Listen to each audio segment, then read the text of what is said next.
So today I'm going to be talking about IDSs and IPSs by Daniel Frederick. So the agenda for today is we're going to start off with common network threats because I feel like we need to understand more in depth of what they are and what they can accomplish, because the IDS is solely to prevent those from intruding on your network. Secondly, we're going to talk about the IDS technology in itself, and then we're going to go on to talk about the IPS technology. They are similar, but there are a lot of things that make them different. And I'm going to talk more about the other IPS functions, and then I'm going to speak on how the IDS and the IPS interacts with other networks outside of your internal network. So, and the last thing I'm going to talk about is what type of networks use IDS and IPS technology. Alright, starting with the common network threats, we've talked about a lot of these in class, but I'm going to recap because I want you to understand how they correlate with the system itself. So the first one is a DOS or a DDoS attack, where an attacker attempts to make a server, service, or network unavailable by flooding it with traffic in the form of packets. And the second one is a ping of death attack, where it involves a hacker sending oversized packets or jumbo packets via the ping command. The third one is a SYN flood attack, which is a type of DOS attack where the attacker sends multiple connection requests to the individual server or firewall, causing it to become unavailable. A Smurf attack is another type of DOS attack where the attacker floods the individual with ICMP packets, causing the network to become unresponsive and unavailable to anyone that's trying to access the resources. And then port scanning, which we talked about actually recently, is when an attacker sends a request to a port on a server to determine if they are open, so they can get an attack in later. If the ports are closed, they'll know that they're not able to attack those ports. If the ports are open, they know that they can go in through those ports. And the last one is malware and spyware. We're all aware of this being one of the most crucial things in the cyberspace, one of the most common attacks that people have to deal with. So let's talk a little bit about the intrusion detection itself. What it is a device that monitors a network or system for malicious activity. And I'm going to be saying malicious activity a lot in this. So what that's basically is just considered packets. So when I say malicious activity or traffic, think packets. So there are two types of an IDS, one being a physical device that's implemented into the network, and the second one being a software that is downloaded onto a network administrator's computer or another device that can handle it. So it's a passive system, which means it doesn't really alter the packets. Like I said earlier, it just monitors a network or system. And a good example of that would be a security camera, because a security camera can monitor an intruder, but if the intruder breaks into the house, the security camera is not going to do anything besides alert the homeowners. So that is how those two are connected. And there are two types of scanning techniques that come along with an intrusion detection system. The first one being a signature-based detection. And a signature-based detection checks for specific patterns, which come in the form of byte sequences in traffic that are known to be malicious. And it can be tough to detect new attacks because byte sequences may be different than anything anybody has seen before. So for that reason, they developed something called an anomaly-based detection, which uses machine learning to develop a model of untrustworthy traffic in which it can determine traffic that may be malicious. And it was invented because of the rapidly increasing amount of new malware coming to cyberspace. So the two form factors of an intrusion detection system, we'll start off with network intrusion detection system, or an IDS. So that is a system that kind of looks at the entire network itself and determines the traffic coming inward and outward of the network. And then the host-based intrusion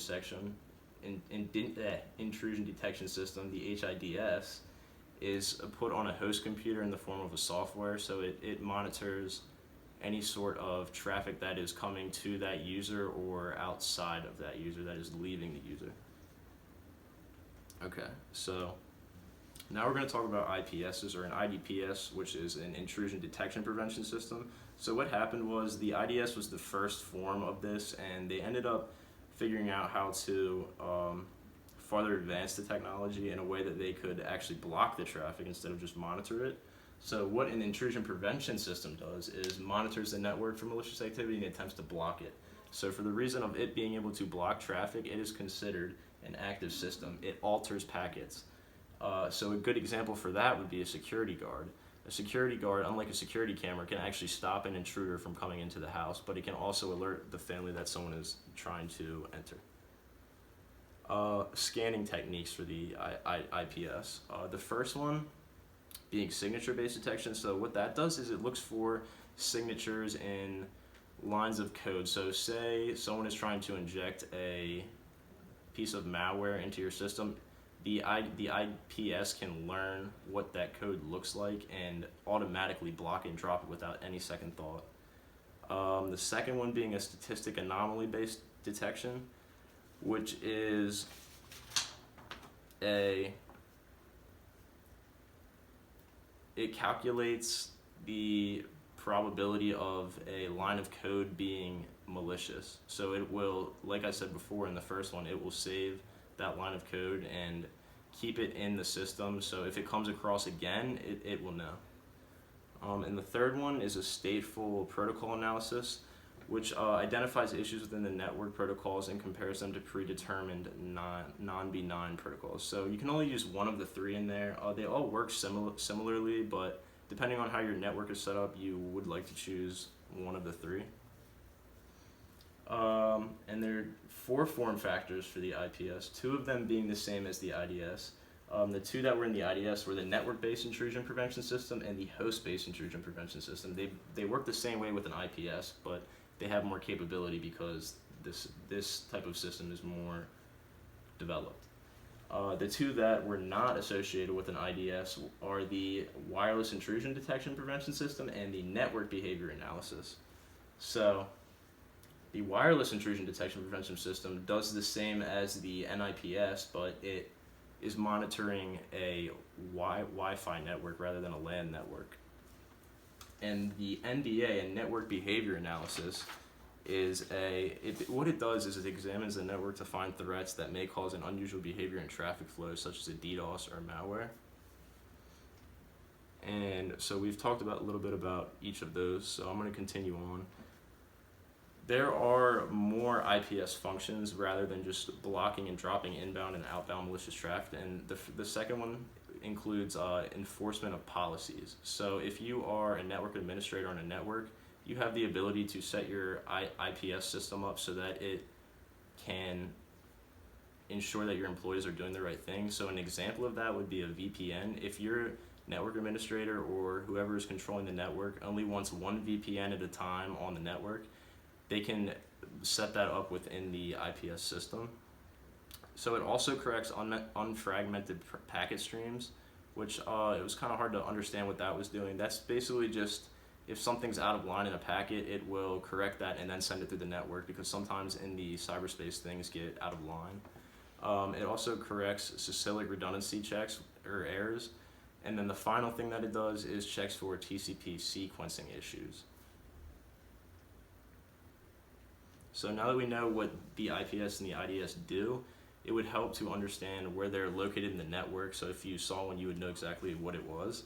So the location, it does vary, but typically it would lie between the firewall and the router. So you would enter the internet, you would get to the router, and then you would hit the IPS system where you would analyze and surpass or drop packets to the firewall and then into your internal network. And the route that it takes would be packets entering the gateway or the router. Second would be packets reaching the IPS IDS. And then third, it determining whether it's malicious or non-malicious via the ways we spoke about in the earlier slides. And then fourth, if it is malicious, management will be alerted via the management line that's connected all the way from the internet to the internal network. And then the final thing is, if it is not malicious, it will just be forwarded into the network. So,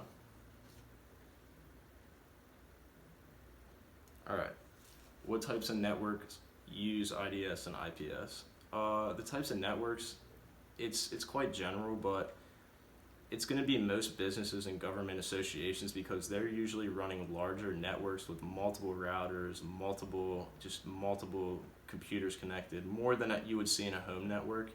And they are quite expensive, so that's where you would find them. And why an IPS over some other sort of technology? Well, first of all, it's an automated response, so it saves time for network security teams. Second, it enforces network policies, which we spoke about earlier in the VPN example. And then third, it supplies important data. So the IPS has a capability of storing log files via an SIEM, and the SIEM can hold them there until the network manager goes in there and looks and sees what they need. And these logs could be used in a compliance investigation, and the type of stuff that you would see in that would be like auditing data. And that is it for IDSs and IPSs. Thank you.